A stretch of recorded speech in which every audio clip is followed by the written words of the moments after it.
मेधिष्ठाय प्रेतभूत पिशाच भयहारिणे यातनानाशनायास्तु नमो मर्कटरूपिणे नमस्ते रामदूताय कामरूपाय श्रीमते मोहशोकविनाशाय सीताशोकविनाशिने ओम श्री पवनसुताय हनुमन्ताय नमो नमः।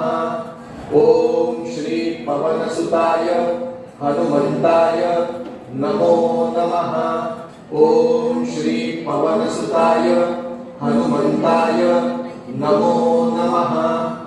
राम विष्णु साक्षात् श्री शिवस्य उपासक शनिपीडा विदुःखं नश्यति हनुमज्जपे केसरी सुत माता तु महाकुंडलिनी अंजना सुवर्चला देवी अखिल माते नमो नमः।